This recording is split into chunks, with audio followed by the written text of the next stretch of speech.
500 के नोट पर गांधी जी की जगह भगवान राम की फोटो और लाल किले की जगह अयोध्या में बना राम मंदिर, क्या ऐसा नोट सचमुच में आ रहा है? दोस्तों, 22 जनवरी को अयोध्या में राम मंदिर की प्राण प्रतिष्ठा की गई। उससे पहले लोगों ने मंदिर से जुड़ी अलग अलग तरह की कलाकृतियां बनाई। साथ ही पिछले कुछ दिनों से ये तस्वीर सोशल मीडिया पर घूम रही है, जिसमें 500 रुपए के नोट को कुछ इस तरीके से दिखाया जा रहा है।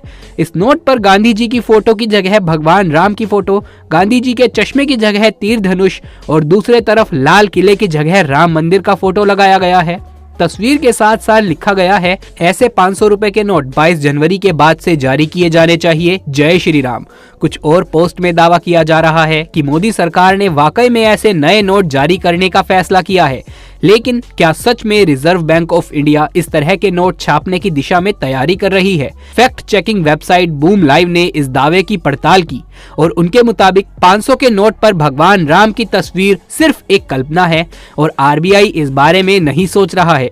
बूम लाइव से बात करते हुए आरबीआई के प्रवक्ता योगेश दयाल ने कहा, भारतीय रिजर्व बैंक के पास ऐसी कोई जानकारी या खबर नहीं है। आरबीआई की आधिकारिक वेबसाइट पर नो योर नोट सेक्शन में भी किसी प्रकार के भगवान राम के नोट का जिक्र नहीं किया गया है।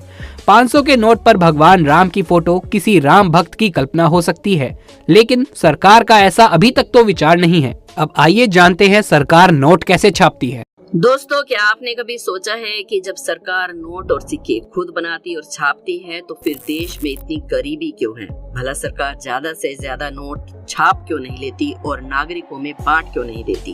क्या सरकार के पास भी नोट छापने के लिए लिमिट स्टॉक होता है? अगर हाँ, तो ऐसा क्यों?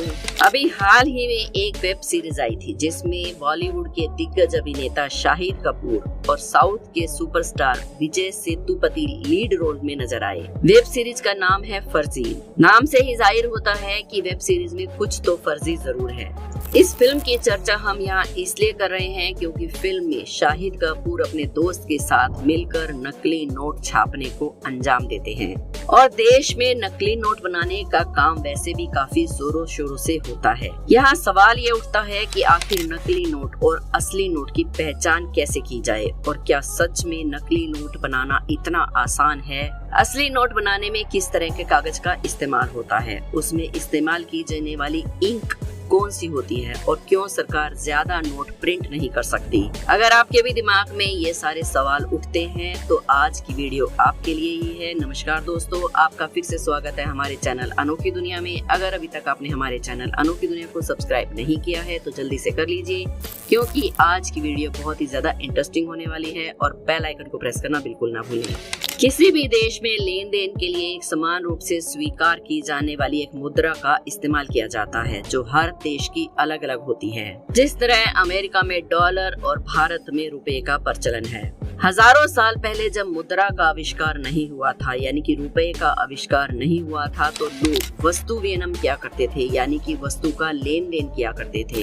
जिसे जिस चीज की जरूरत होती थी वो अपने पास मौजूद उस वस्तु के बदले में अपनी जरूरत की वस्तु को ले लेता था। लेकिन उसमें बहुत सी दिक्कतें आती थी, जैसे कि एक व्यक्ति के पास टमाटर हैं और उसे आलू चाहिए, तो वो किसी दूसरे व्यक्ति को ढूंढेगा जिसके पास आलू हो। लेकिन कई परिस्थितियों में ऐसा होता था कि उसके पास आलू तो होता था लेकिन उसे टमाटर नहीं, प्याज की जरूरत थी।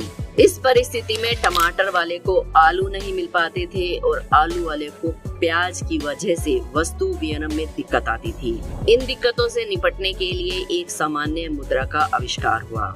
सबसे पहले चलन में आए सिक्के, जिन्हें लेन देन के इस्तेमाल में लिया जाने लगा। बाद में सोने और चांदी के सिक्के भी चलने लगे। मुगल काल में सोने और चांदी की अशर्फियों के लेन देन का इस्तेमाल होता था। रुपया शब्द सन 1540 से 1545 के बीच में शेरशाह सूरी के द्वारा जारी किया गया था।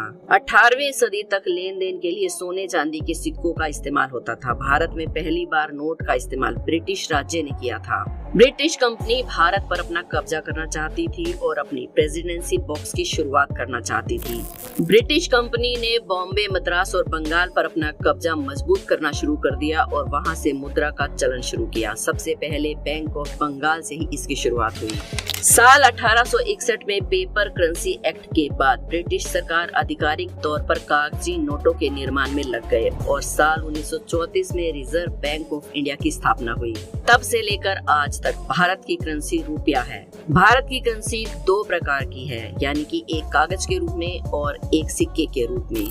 सन 1988 में पहली बार भारतीय मुद्रा का निर्माण करने के लिए महाराष्ट्र के नासिक में प्रिंटिंग प्रेस की स्थापना की गई और 1986 में मध्य प्रदेश के होशंगाबाद में 15 टन प्रति वर्ष क्षमता वाले सिक्योरिटी पेपर मिल की स्थापना की गई। जैसे जैसे भारत की अर्थव्यवस्था बढ़ती गई, मुद्रा की मांग में भी बढ़ोतरी होती गई। इसके समाधान के लिए सन 1995 में रिजर्व बैंक ऑफ इंडिया ने भारतीय रिजर्व बैंक मुद्रा लिमिटेड की स्थापना की, जिसने साल 1996 में 2 और प्रिंटिंग प्रेस की स्थापना की। एक प्रिंटिंग प्रेस कर्नाटक के मैसूर में और दूसरा बंगाल के सालबोनी में था, जो कि इन नोटों की प्रिंटिंग और इस्तेमाल करने वाली चीजों की मांग को पूरा करते हैं। इनमें पहला नाम आता है security printing and meeting corporation of India limited का, जो कि नोटों की छपाई और सिक्कों की ढलाई यानी कि उसके आकार की देखरेख करती है। दूसरी कंपनी का नाम नोट पेपर मिल इंडिया लिमिटेड मुख्य के नाम से जाना जाता है।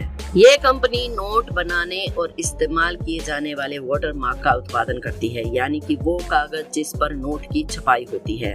अब सवाल ये आता है कि आखिर इन नोटों की छपाई करने के लिए किस तरह के कागज का इस्तेमाल किया जाता है और इसके इस्तेमाल की जाने वाली इंक यानी कि स्याही कहाँ से आती है। आपको बता दें कि इन नोटों में इस्तेमाल किए जाने वाली स्याही को लगभग 50% बाहर से इंपोर्ट किया जाता है। वहीं इन नोटों में इस्तेमाल किया जाने वाला कागज 100% कॉटन का होता है, जिसका निर्माण बैंक नोट पेपर मिल इंडिया लिमिटेड ही करती है। अब आपके दिमाग में जरूर ये सवाल आ रहा होगा कि इन नोटों और सिक्कों को बनाने में सरकार को कितना खर्चा आता होगा।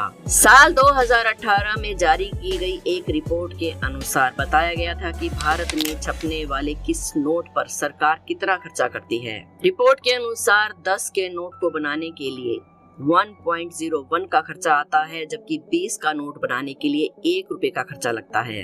100 रुपए का नोट बनाने की कीमत 1 रुपया 5 है और इसके अलावा 500 का नोट बनाने के लिए मात्र 0.57 पैसे की ही लागत लगती है और 2000 का नोट बनाने के लिए 4.18 रुपए की लागत आती है। अब आपके दिमाग में ये सवाल खड़ा हो रहा होगा कि आखिर नोट बनाने की कीमत इतनी कम है तो प्रिंटिंग प्रेस यानी कि हमारी सरकार ज्यादा से ज्यादा नोट छापकर अपने देश को अमीर क्यों नहीं बना लेती। तो इसका जवाब ये है कि हम आपको याद दिला दें कि नोट के नीचे आपने गवर्नर के हस्ताक्षर या फिर वचन जरूर पढ़ा या देखा होगा। जी हाँ, जिसमें यही लिखा होता है कि धारक को मैं 10 रुपए देने का या फिर 100 रुपए देने का वादा करता हूँ। ये वचन होता है रिजर्व बैंक ऑफ इंडिया के गवर्नर का और यही कारण है कि ये नोट हर कोई नहीं छाप सकता और ऐसा करना कानूनी रूप से अपराध माना जाता है। अगर हम बात करें नोटों के डिजाइन, कलर और लंबाई चौड़ाई की, तो उसके लिए रिजर्व बैंक ऑफ इंडिया का केंद्र बोर्ड सरकार को समय समय पर प्रस्ताव जाता रहता है। ऐसा करने में काफी सावधानी भी बरतनी पड़ती है। सिक्योरिटी और इस्तेमाल का ध्यान रखते हुए नोट की बनावट ऐसी रखी जाती है जिसे आम लोग उस नोट के मूल्य को समझ सकें और आसानी से पहचान सकें। हम जानते हैं, अब आप सोच रहे हैं कि सरकार अगर इतने कम खर्चे में नोट बना सकती है तो वो बहुत सारे नोट क्यों नहीं बना लेती, यानी कि जितने नोटों की मर्जी हो बना ले और देश में आखिर कोई भी गरीब क्यों रहे। तो आपको बता दें कि सरकार कभी ऐसा नहीं करेगी, क्योंकि इससे नोट की कीमत में गिरावट तो आएगी ही और ज्यादा नोट मार्केट में होने का मतलब लोगों की बढ़ती मांग। इसे अगर हम आसान शब्दों में कहें तो जब किसी वस्तु की मांग बढ़ती है तो सप्लाई कम होने की वजह से उसकी कीमत अपने आप बढ़ने लगती है। चलिए इसे एक उदाहरण के तौर पर समझते हैं। मान लीजिए सरकार ने बहुत सारे नोटों को छाप लिया और उसे लोगों में बांट दिया। आपने एक दिन अचानक चाय की चुस्की लेते हुए टीवी पर समाचार देखा कि आपके बैंक अकाउंट में अचानक बहुत सारे रुपए आ गए हैं। तो अब आपके मन में बहुत सारा सामान खरीदने की इच्छा हुई। सबसे पहले आपने सोचा कि एक बहुत बड़ा टीवी ले। आप मार्केट में टीवी लेने गए, लेकिन आप देखते हैं कि वहाँ पहले से ही टीवी लेने वालों की भीड़ जमा है, क्योंकि उन सभी के अकाउंट में भी बहुत सारे पैसे अचानक आ गए हैं। अब टेलीविजन लेने वालों की संख्या ज्यादा है, लेकिन मार्केट में टेलीविजन कम है, तो ऑब्वियसली टेलीविजन की कीमत बहुत ज्यादा बढ़ जाएगी। अब इसी चीज को हम खाने पीने की चीजों पे अगर अप्लाई करें तो मार्केट में खाने पीने की चीजों की कीमतें भी बढ़ने लगेंगी, जबकि उत्पादन उतना ही होगा। इससे लोगों को खाने पीने की चीजें भी मार्केट में मिलना मुश्किल हो जाएगी, देश और भी ज्यादा गरीब हो जाएगा और हर तरफ भुखमरी ही देखने को मिलेगी। यही कारण है कि नोटों को एक लिमिट में ही छापा जाता है। अब अगर हम बात करें लोगों की जो कि फर्जी नोट छापते हैं, जैसा कि वेब सीरीज में दिखाया गया था, इससे भी सरकार और देश की अर्थव्यवस्था को बहुत नुकसान होता है। कोई भी अगर नकली नोट बनाने की कोशिश करता है तो उसे कड़ी से कड़ी सजा दी जाती है। तो देखा आपने कैसे नोट और सिक्के बनाए जाते हैं, फिर उन्हें मार्केट में चलाया जाता है। एक नोट बनाने के पीछे ये कहानी बहुत ही दिलचस्प है, जो कि शायद आपने पहले कभी नहीं सुनी होगी। तो दोस्तों, ये वीडियो हमने बहुत ही रिसर्च के बाद बनाई है, मेहनत बहुत ज्यादा है, इसलिए वीडियो को एक लाइक तो बनता ही है। वीडियो को शेयर करना ना भूलें, हमारे चैनल अनोखी दुनिया को सब्सक्राइब कर ले। कल फिर मिलेंगे एक और वीडियो में। धन्यवाद।